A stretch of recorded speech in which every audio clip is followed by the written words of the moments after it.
Donc salut. Le but de cette session aujourd'hui, c'est de vous expliquer comment et à quoi servent les Google Scripts. Le principe, donc je partage mon écran, le principe des Google Scripts, hop là on va commencer comme ça, donc mon écran, ping. Tout le monde voit bien? On est bon. Oui. Donc, le principe des Google Scripts, c'est qu'on peut créer des formules supplémentaires. C'est-à-dire que vous connaissez sans doute les formules du type sum,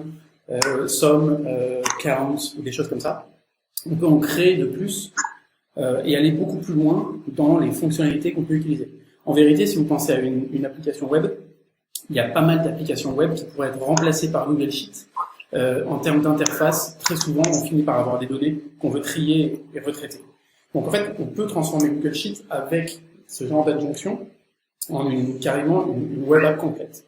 Donc, dans un exemple d'application, ça peut être d'aller récupérer des données d'une API tiers, comme la météo, on verra tout à l'heure, enrichir un prénom pour savoir si c'est un homme ou une femme, mais il y a tout type d'API disponible. Donc, enrichir ces choses-là pour pouvoir pousser les données directement dans Google Sheets. Deuxième exemple que je vais vous expliquer, ajouter un menu dans Google Sheets. Donc là, on s'approche plus d'une appli complète. On va pouvoir avoir un menu d'Osio, à l'intérieur du menu d'Osio, dire je veux enrichir pour récupérer le prénom de cette personne, ou bien enrichir pour faire ci, faire ça. Bref, ajouter des menus dédiés à notre appli. On peut aussi faire en sorte d'exécuter des fonctions périodiquement avec Google Script. Donc en gros dire que toutes les 5 minutes, toutes les minutes, toutes les heures, toutes les 24 heures, je vais réexécuter cette fonction-là et réinjecter les données dans ma feuille de calcul. On peut aller même plus loin en envoyant directement des mails depuis Google Sheets. Celle-là, je vais pas vous la montrer aujourd'hui parce que ça nécessite un peu plus de code et on n'aura pas le temps dans cette vidéo. Éventuellement une autre vidéo si jamais le sujet vous plaît. Bon, il y a plein d'autres choses qu'on peut faire. En vérité, dites-vous que tout ce que vous pouvez faire dans une application web normale, vous pouvez faire avec Google Script, faire ça dans Google Sheets. Allons-y. Comment ça se passe? Donc, je vous ai fait une Google Sheet de démo histoire de vous montrer en parallèle l'implémentation. Donc là, j'ai une Google Sheet. Tout le monde connaît ça, j'imagine. Ce serait surprenant que vous ne connaissiez pas. Dans l'étape d'après, dans les basiques, je vous explique.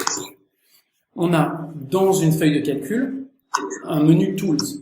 Le menu Tools a un menu Script Editor. Quand on clique ce menu Script Editor, ça va ouvrir une autre page dans laquelle on va pouvoir mettre du code. On va avoir différents types de fichiers ici. On va avoir ici le code en lui-même. Et chaque fonction que vous voyez là vont créer une nouvelle formule Google Sheet. Et ici, on a des options qu'on verra un peu plus tard tout à l'heure. Commençons par vous montrer des choses relativement simples. D'abord, on va prendre cette fonction JavaScript super simple. Une fonction que j'appelle Hello World avec une parenthèse, c'est du JavaScript. Donc à chaque fois qu'on écrit en Google Script, c'est du JavaScript. Donc cette fonction, à votre avis, qu'est-ce qu'elle fait?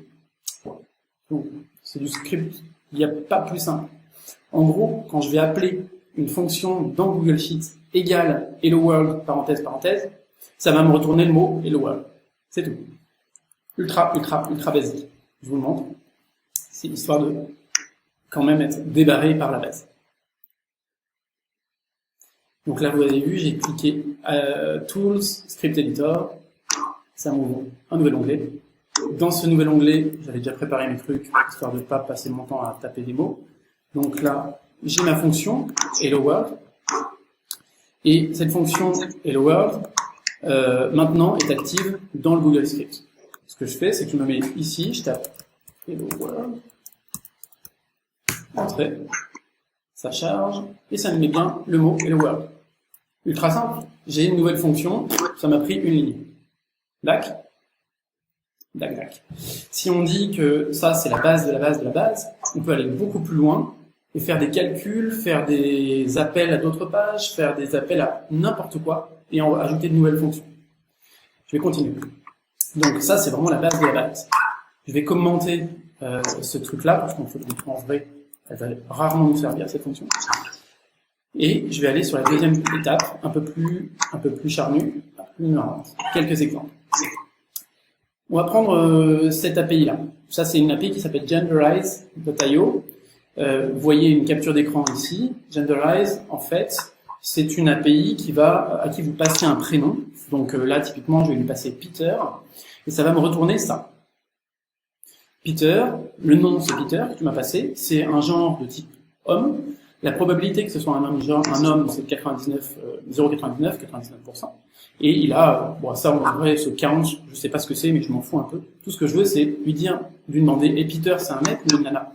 L'idée, c'est que quand tu traites des données de, je sais pas moi, 5000 prénoms, tu vas pas te les taper à la main. Tu veux pouvoir avoir une formule égale gender, tu tires la formule, et ça te dit si c'est un homme ou une femme. Ça va vachement plus vite. Donc c'est ce qu'on va faire là. Donc là, à chaque fois que j'appelle cette API-là, exactement cette URL-là, j'ai exactement ça. D'accord? Donc du coup, je vais aller exactement toujours pareil, je vais dans Tools, Script Editor, ça m'ouvre ce tuto-là. Là, j'ai fait mon petit truc API, c'est un autre fichier, exactement comme tout à l'heure. Hop, hop, hop. Donc dans le tuto, là, vous aurez l'étape d'après, tout le truc que vous pourriez copier-coller. On va maintenant aller ici, donc j'ai décommenté la fonction. La fonction, qu'est-ce qu'elle fait? Essayez de me suivre, j'espère que vous allez réussir à me suivre. Je vais créer une fonction, je pourrais appeler dans Google Sheet qui s'appelle gender, et je vais lui passer un prénom. On va lui dire, créer une URL, et passe le prénom à la fin. Vous voyez, égal, et après je passerai la variable prénom que j'ai mis là. Ensuite, je vais lui dire, va récupérer la réponse de ce que retourne cette URL. Va fetcher c'est appeler, récupérer, l'URL en question. Cette URL, cette réponse, c'est un JSON. Considère que parse-le, ces deux lignes font ça, parse-le en tant que JSON. Et retourne-moi dans le JSON en question que j'ai appelé data, uniquement la variable gender. Si vous regardez à nouveau ici, c'est effectivement gender ici. En vrai, avec ce script-là, vous pouvez remplacer avec n'importe quelle autre API en cette première ligne, remplacer en dernière ligne les données que vous voulez voir retourner depuis l'API en question, et ce sera toujours le même script. Donc avec ça, vous allez pouvoir générer autant de call API que vous voulez sur n'importe quelle API. Donc maintenant que j'ai ça, je vais la sauver. Je vais la runner une première fois, parce que lorsque on active une fonction, il faut la runner une première fois avec ce petit bouton. Et ensuite, je vais faire simple.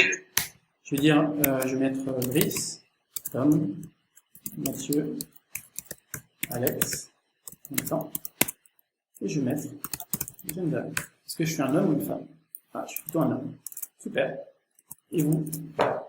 On est très très très féminin chez les yeux, vous voyez. Donc il y a beaucoup d'hommes. Bon, on pourrait dire Claire et je sais pas moi, c'est vrai. Et voilà, vous avez une nouvelle fonction qui est un peu plus smart que d'habitude et qui commence à vous montrer le potentiel d'un Google Script. Allez récupérer de la data ailleurs pour l'intégrer directement dans vos calculs, dans vos feuilles de calcul. Ok pour vous?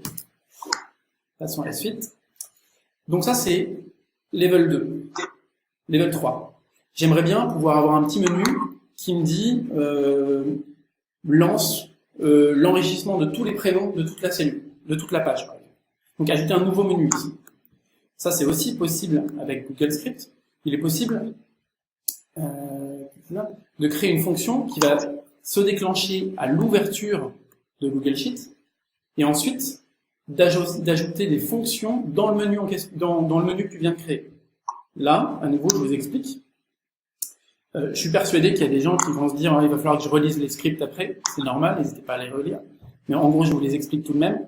Je vais aller récupérer dans l'API Google la UI de la spreadsheet actuelle et je vais lui ajouter un menu que je vais appeler super menu et je vais ajouter un item dans le menu que je vais appeler hello world et je vais appeler la fonction hello world. Et ensuite, je lui dis, bon, c'est bon, ça y est, je t'ai créé le menu, ajoute-le à la UI que je t'ai mentionné plus haut.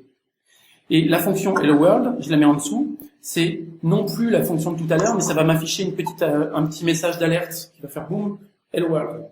Juste ça. Je retourne ici, à nouveau, je recommande ma précédente, c'est pas nécessaire. Oups, pardon. Donc là, je vais prendre mon truc menu que je vous avais préparé. Donc, ça fait exactement ce que je vous ai expliqué. Je vais aller dire que je vais runner le truc la première fois. Comme je vous le disais, il faut la runner une première fois. Et maintenant, magie. Ah, donc déjà, j'ai commenté tout à l'heure, donc c'est plus valable. Par contre, j'ai mon super menu qui s'est affiché. Et j'ai bien l'item. Donc j'ai le super menu ici. Et mon item que j'ai appelé Hello World, qui va faire appel à la fonction Hello World, qui est bien ajoutée dans mon menu. Super. Qu'est-ce que ça fait? Je vous ai dit, ça devrait afficher une pop-up qui me dit Hello World. Donc ça veut dire que vous pouvez aussi afficher cette pop-up, demander des informations supplémentaires à votre utilisateur, il remplit ses infos, il clique OK, boum, ça lance une autre fonction et ça vous remplit votre tableau. Donc vous voyez vraiment, on peut faire des vraies applications avec Google Script dans Google Sheet. C'est hyper puissant. On va aller un petit peu plus loin à nouveau. Maintenant qu'on a un menu, on sait faire un menu, on sait faire un call API pour aller enrichir un prénom, on sait faire différentes choses. On peut faire en sorte d'ajouter un menu et, par exemple, dans l'exemple que je vais vous prendre, d'aller périodiquement rafraîchir les données qu'on appelle sur une API, par exemple. Hop, je vous montre ça.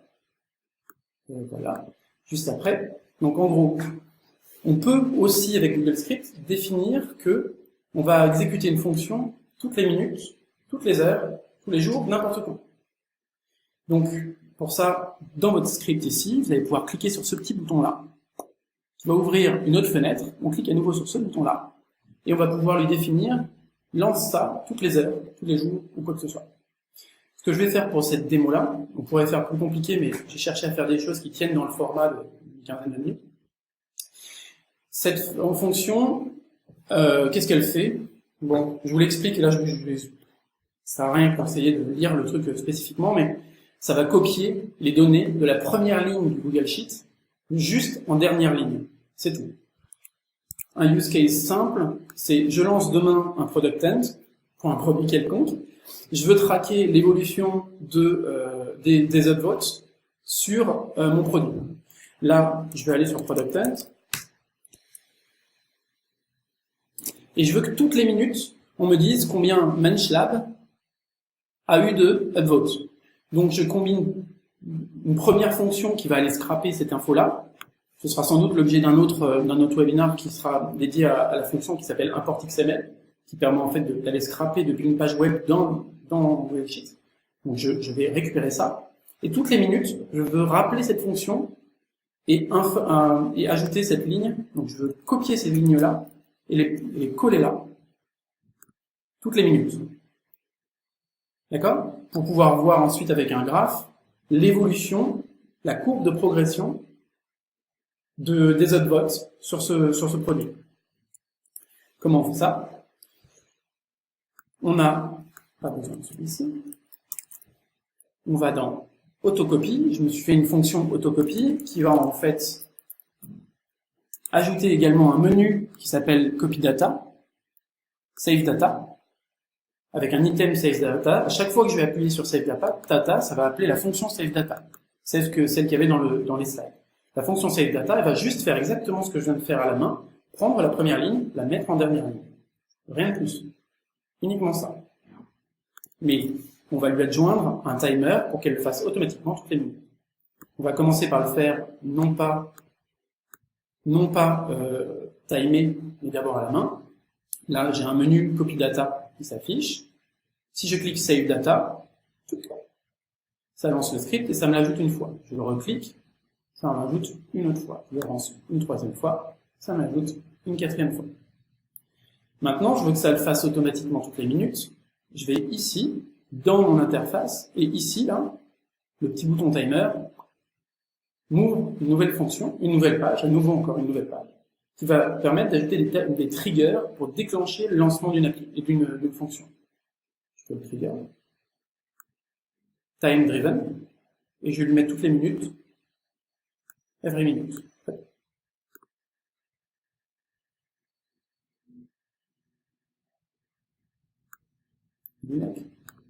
Voilà. Là, il a créé.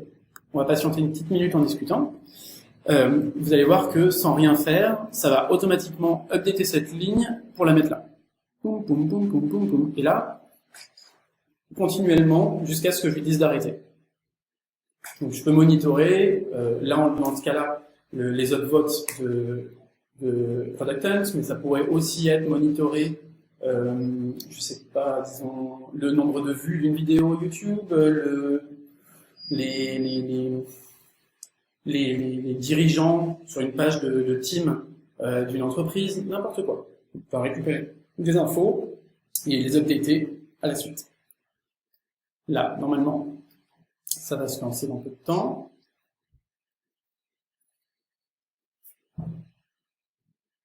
Je mets pause. Ouais, du coup là, ça a ajouté la ligne et ça le fera chaque minute jusqu'à ce que je stoppe le script. Je crois que c'est tout, je me suis arrêté ici. Il y a évidemment plein d'autres use cases. Le point le plus important, c'est de dire que on peut tout faire, et c'est ça qui est assez génial. C'est pour ça que Google Sheet est beaucoup mieux que Excel. C'est qu'en fait, l'extensivité de Google Sheet est facilitée par le fait que ce soit en JavaScript. En JavaScript, c'est vachement facile de coder, c'est pas très compliqué en tout cas. Et alors que sur Excel, c'est des trucs hyper vieux, compliqués, bref. Là, en plus, c'est connecté directement au web, donc du coup, on peut faire facilement des appels sur des sites web tiers, et on va pouvoir aller plus loin, et pouvoir récupérer des infos. Là, je vous ai mis 2 sites vraiment bien foutus pour apprendre Google Script si vous voulez aller plus loin. Labnol, qui fait des applis géniales, vraiment géniales. Et puis Ben Collins, qui lui, c'est plutôt des tutos, donc c'est pas mal si vous voulez apprendre à le faire par vous-même. Avec celui-ci, vous allez pouvoir faire du copier-coller, c'est pas mal. Voilà, je crois que c'est tout. On va passer à la session questions-réponses. J'arrête la vidéo et on y va.